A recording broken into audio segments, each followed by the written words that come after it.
right now, things will change. I'm going to do more about his to promote Bopam. Then That's it. That Yeah, I side, agree with you. understand Yeah. that? So that I point said this. was That is totally my wrong. problem. That's What is my problem. after the whole the comment section after time of this everybody was divert about Mike. Imagine Mike was 100% on the link. We don't try different farm and was really asking his way. Understand? I'm not gonna answer the question. But at the end, Mike never spoil everything because sometimes it's not forced. You don't interview with those people about Antu. You child told them that it's not a force to answer any question. Bingo, my sister. Answer any question you want to answer. But you don't. It's not a force. Sometimes people can push you, especially journalists. Then they push. People can say the wrong things so that people can attack you. But you want to avoid that question. Tell them, I'm sorry, I cannot answer this question because I don't have any problem with this artist. I'm here as a guest. Like my respect. Understand? Man, I watched one pack. This thing, how to call it, interview was perfect. But one pack, One pack is very smart guy. Local buta du wax lo du ko wax. Be after program, if you can watch one pack program after the cut. I don't know what was happening. Maybe I'm a misunderstanding as Muhammed. Understand? Then after they come back again. But you have to try to defend yourself all the time. Now make sure this journalist to put you in a funny position. At the end, they have problem at the fans. So ba nga am problem fans because fans ku nekk mu try pour defend on artisan. Understand? And the way you say it, that's the way ñom tam nu ko jëlé. Dafa affect sa carrière bi sax. Dafa affect. Te right na ma jara dafa juk pour mu dégal ko mu na ST. ST is the biggest right now. Ku ko bañ nga ko rek ak li Gambia everybody ko jox bopa. Ona par mom sa proof na lolu because yow nga ne yow ST mo tabe open mic mu dé. ST mo tabe sister bobu nonu so yam bi mu dem down. So that means any show right now, that means people will not be interested in that show. You might get a say. So no, don't want to harm people on there. Okay, this guy is this. Understand? Let me just avoid what Muhammad is pushing me to this guy. Let me just avoid to dodge. If I moment he's a truthful guy, that's true. Hey, sometimes when you are in this music, if it's a digger, we don't call danger to think nothing. Understand? Now work on the way moving for yourself forward. Understand? Digger be connected all the time. Hey, people don't see it as digger. Then la wax ne yow ya because mu ngi yaxal bopam. Understand? Na no bi defare mo mune defa am 4 million in his account. Okay, that is personal business. Understand? Lolu personal la. Ku nekk dum am tes account bi artist yi tem di tok di ko wax. Understand?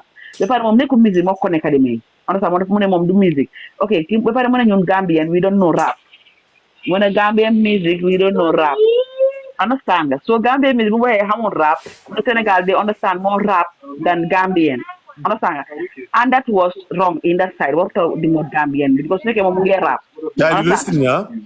Snake mom ngi rap. I say all these things. Snake mom ngi rap. What the more Gambian music? Kon na mi na bay rap bi Gambian understand ko. No, sister, don't Let me finish please. No, Gambian music. Déglu ko. So legi no. Understand? So Snake Gambian bi xamone rap na bay kon mom di rap. Understand? Na duwe leneen lu Gambian ni understand. Snake tam mu ñu teach pour ñu understand what is rap. It's not this way he should do it. Understand? Dafa wara ñëw mu kon Mohammed bu ko joy 3 minutes mu understand lo ñu what is the meaning of rap and everything. Pour mu ko but not go back to tell about this thing about people's life and ki amut ki dawal $1 million car. Those things he can avoid it. Mënon na ko avoid 100%. It's not a force. Nobody forced nobody to answer any question. You're going to avoid all those questions. So now, because everybody knows that Muhammad was not asking a question. This kid answer by force. Muhammad is not professional. Cookies interview yep. The way he asks questions is totally wrong. Understand?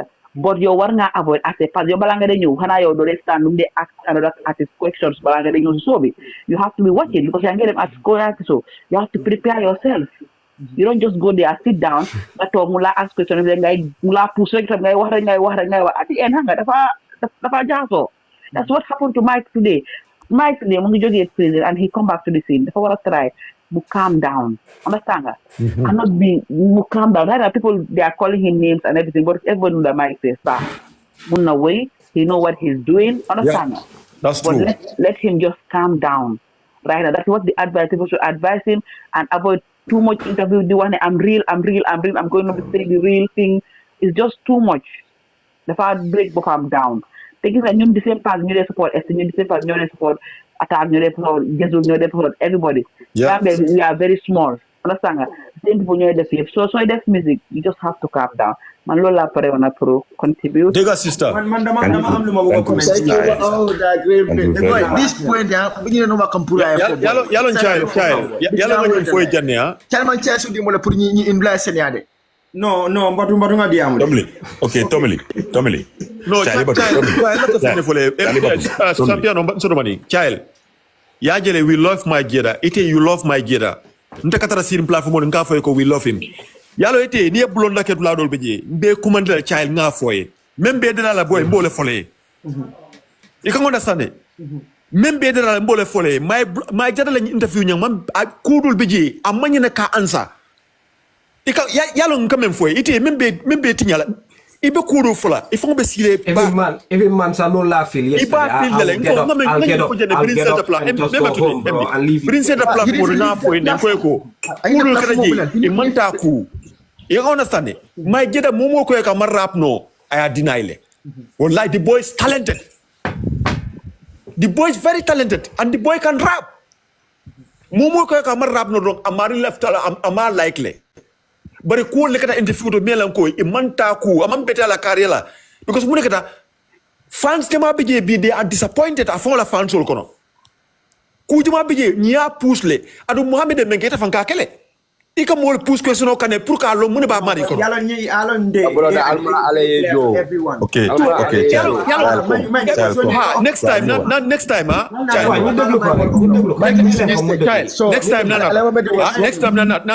iba ma ko la wala le you can understand o be ñenta tra kajanyi kono le no nde no meme na don ha kajanyi kono don ka interview ya pour ka interview bari baye ko may fona be karan na ñinal abe ko dul be yes abe karan na le no then this small nana da be interview yalla ñininga we have a long meeting more than 1 to 2 hours scribbling I are barely long about Jube because at the time I request you know what I mean with my people and we did that in a very professional way. You understand? Okay, sister MM4 omutonyality, you know what I mean. Mike is not perfect. You know, Mike ya pusle. Mike was given only 3-minute opportunity to bring the starting of the interview. Muhammed ni Mike want to explain about stop lale. Ben Mike si papa mungo come from mungo onako. Boy, so mama duma explain. Allow me to explain. You know what I mean? Why hamga nikis dom arama renga muna neka. Sometimes they let you push up to an extent that you will regret it, you know what I mean? But that's what in Menke interview that Goldie to know more about you, to make blunder. Most of the most of the platform in journalist ball, I compare what like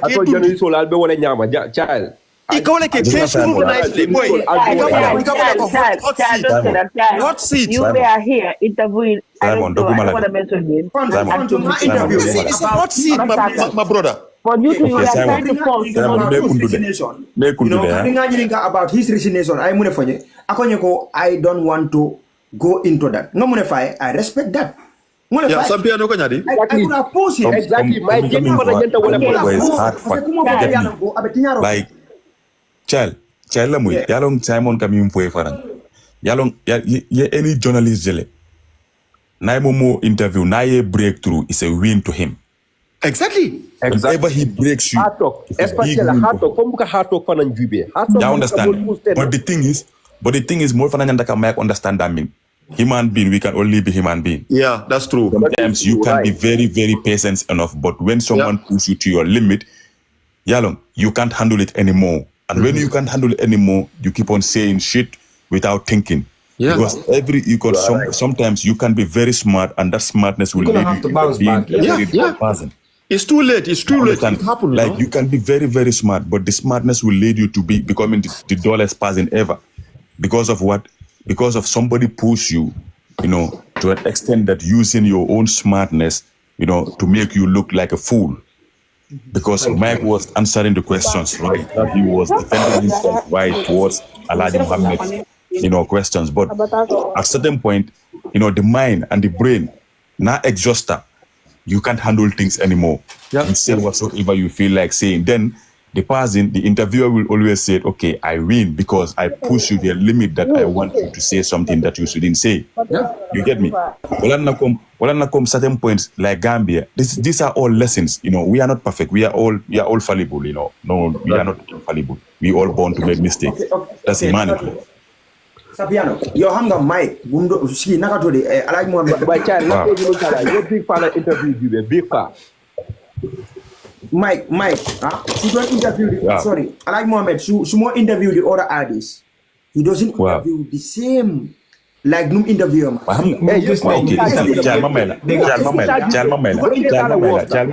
No, bro. Sister be bum ñëwé daf ma remind, you know, like Alagie Muhammed at one person interview. It was one of the most interesting interview that Alagie Muhammed faced. That was the hardest.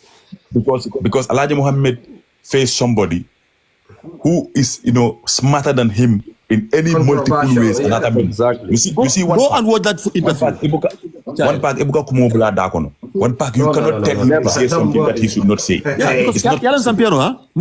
Now they put Mike in a very funny position. Mike among menti. That was the reason for the interview. Exactly. That was the reason for the interview, guys. So in a position Mike mantra nyama.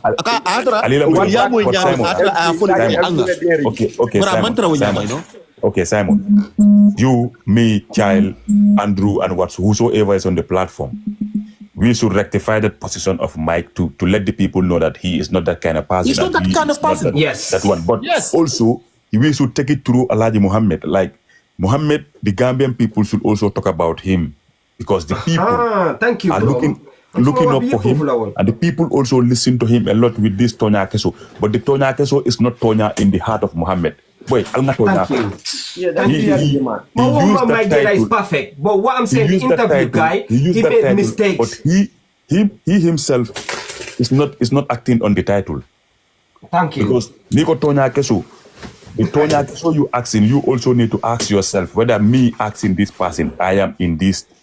But also, when you push somebody to, towards, a corner, bro, ni data da dulato fengo femin diate minna de ko koneka wala fa pour yefiti o de to kono. And wala Mike muda bria 3-minute chance there. 3 minutes is not enough. You get me? Because if Mike try to summarize whatsoever he was trying to say, he needs about 10 minutes to 15 minutes to summarize the code I mean about the thing. But also maybe the time of the networking page, wale time limit wale BJ he don't have that much time, to express himself well. But people, let's understand that this interview, is an interview towards Mike, but doesn't mean that he is that kind of person, He is person. Not Thank you, bro. And the people and us, the listeners, the fans, please, let's understand and appreciate one another. Bro, and let's try to judge people within their 2-minute mistakes and forgetting about the 48%. I mean, for me, is all true, among the, within the 50 minutes, like 48 minutes old bay is hard fact, but the 2 minutes that just faulted the person, Ngawole use na code towards that person. What 2 minutes? Forgetting about the biggest one, is all right, Mboka Wofo. Yalong Gambian and then told Nyantaga Hakilo Tule. Moga Tarat Kuma Keso Fokan like 99% correct. Ala 1 minute error, Nkamutale na code work and now married damage. Thank you, bro. That's very true. Please, like Gambians, we have to understand this part. Everything cannot be 100% perfect. You must be faulted at any cost. Even the little of it. But let us not use that fault, to make you look bad. You have to use that fault past, to teach you. We have to use that to remind you for of tomorrow. If you have another interview, you have to really, really defend yourself and also prepare really well for it. So this is what I get, to say for now. Because Salute, bro. Salute, you said it. Very. Lafta July clean the mala sen yandela. My jet. Ang kana nyina ko my jet buka mola interview ta. My jet ni Muhammed ye nyolonne andu be mo kilo le tandu terole.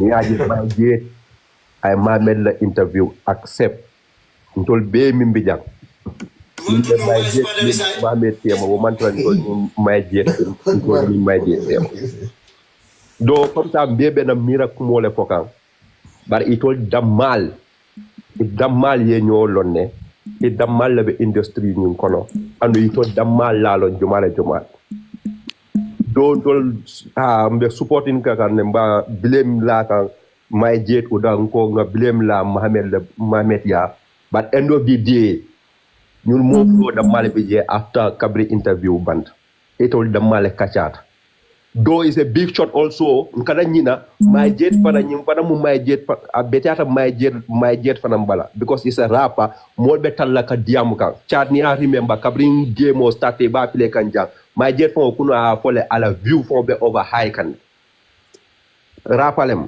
denki lalem an ni talale denki lata kere mialo yu ko mota against la but that don't mean ko wo denki lamam betia wala hasdom no mba fola amam betia but wo be denki la nyim fana ma koy la pour denki la fana to kata because do fana ba fana nyule ka jumale fo wo fana yeta my jet la fonkol jube YouTube nyimbe my jet ma koy kanne aman tra tinya kan because mo mimbita ala denklo jube ka YouTube because nta fo nena malo my jet e Gambia music o bondile about Gambia nena ma moy data jube YouTube because of this video you understand it nyentaw je fana remember la the interview is not bad amam ke comme ça amam betia tale abe my jet ma kay kanne view be wuri kanne modol mi yaro my jet lo be my jet lon kanne andu abita kanne abe my jet so kan more high plan more fans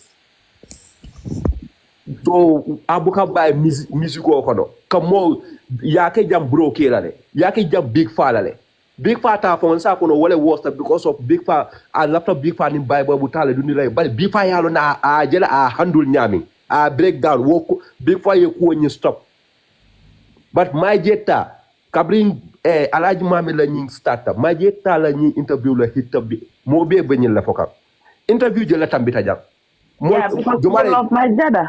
Exactly. That's big because even one fact, even if you call people from Fura, they will not even answer to you. But one fact was Hamanum don't answer question and one fact was ready to answer any question. That's what one fact. One fact. I'm going to go to the stadium.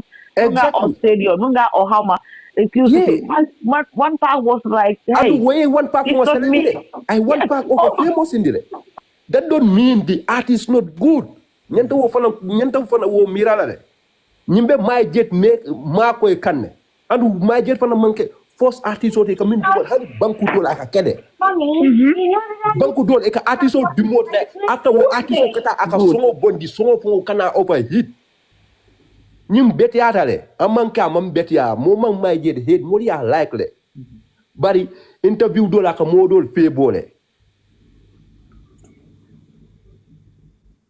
you know, quand on manque l'eau comme ça, nte ya antara site is good. Adu abe nongo abe artisto ni wuni ni la santole. Abeti ata fana ma jeti yako Gambian ma rapa long pour ngata nga long mune rapati ngata nga jube in YouTube. Ma jeti smartal de. Na you mitang ala YouTube nga jube ma jeti hey. There's a reason. Ma jeti fo kamune kumandi rapa. Ali amere ma jeti no. It's a game and strategy. Gambian man rap. No, but checkers. They're playing checkers. They're not playing checkmate. They're playing checkers. Yeah. But people also have to understand that one thing I'm thinking is like Mike Jayda, the way he raps, not many Gambian knows the style he raps. No, not many Gambians. That's why he want the people to go and learn his style of rapping. Then we will understand his talent, we will know what he's talking about and those things. Thank you. No, thank you. It's about the game.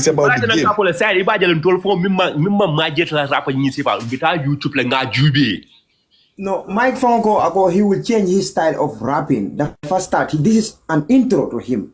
Why after Ramadan, Mungenyo with different style. Taholal. Boy, man, Mike Jayda is gonna give us good music. Doesn't mean beef. Yeah. Beef still now, and it's gonna give us good music. bro. Yeah. As an artist, no one of copy Ken. Just be who you are, do your thing. That's it. Don't copy Ken. Like when you with style. After you wrap up, you know. Dafa ñu wax boy style. nuyu naa leen fam boy xam naa boy leen bro may chat ay bla do ma de boy attaque boy dafa attaque am na kër de am na kër de After this, kon naa be attaque bu la akana jéema ko ma de attaque la kool si atale boy child Ya ben Gambia. boy nuyu naa la xam naa ne you know xamee loo suma provide picture bi wala ma Dee, bro. provide picture man la adu Masa waji na koto antu bi la boy. Yeah, bro, it's very interesting xam nga first of all maa ngi ñaan koo xamante ne mu ngi seetaan this wonderful platform nañ dem ñu subscribe si Paco bi you know si Mike Gay ñu dem si YouTube am bi ku nekk nañ dem ñu subscribe you know number one and number two maa ngi yàgga di déglu programme bi it was you know ñun yëpp nañ dem ñu subscribe bite please yeah, and number two maa ngi channel boy ngeen dem ngeen subscribe you know ngeen support ma you know mean waaw so dañu am pour leen de xaar pour suñu artistes yi ñu dem xam nga because léegi music bi how to call it muy over interesting muy over interesting nowadays waaye first of all maa ngi gërëm ñëpp ñu nekk si kaw plateforme bi ñu fa nekkoon ñoon Diamond it's very nice pour ñu gis you know suñ kundam yi suñ mag yi ñuy ñëw si plateforme bi you know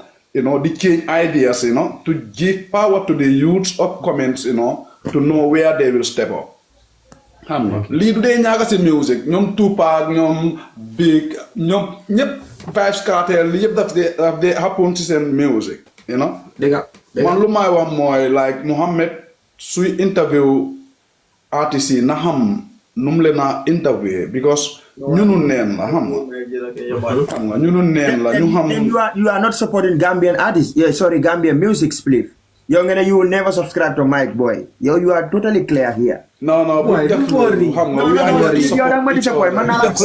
Split dafa subscribe ba pare boy Split ko la li is just ñu ngi muulin xam nga ñu ngi muul music bi pour mu dem kanam ci bi ni is very interesting Split mu free am nga split you know ñu subscribe xam nga ñu joxe xam nga ñu support you know déglu may ji it's very interesting you know good job guys ñëw leen tonight I will be having this more tam am na kaas mu war a toj fii nii ñëw leen ci plateforme itam am na waaw this more tamit su ñëwee tamit su ñëwee mu wax ñu moom lan la amee lan la ban paquet la ñu indil suñu waxee ban paquet la ñu indil ñun tamit dinañ xam fan la ñoo taxaw pour jàppale ko xam ñun we are here for everybody so indee sa paquet you know da ko test nga wax ñu ko suñ si mën a dem yo boy child nkaay ko ñu programme dia la so indeka ngiteka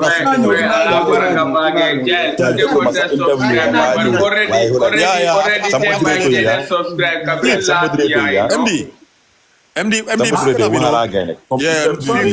ndogo jot nay no doma nga dégg ma dafa am doma ka sote thank you bro thank you everyone my sister no ndela ko bele nyalina sa inga ka kuntu la kar love everyone love man love imagine de kolle dunda wala dina drop tay no split ya ilahu di chop boy ya ilahu di chop boy split boy hey boy smile ko waxe dama ndogu legi pare na degul na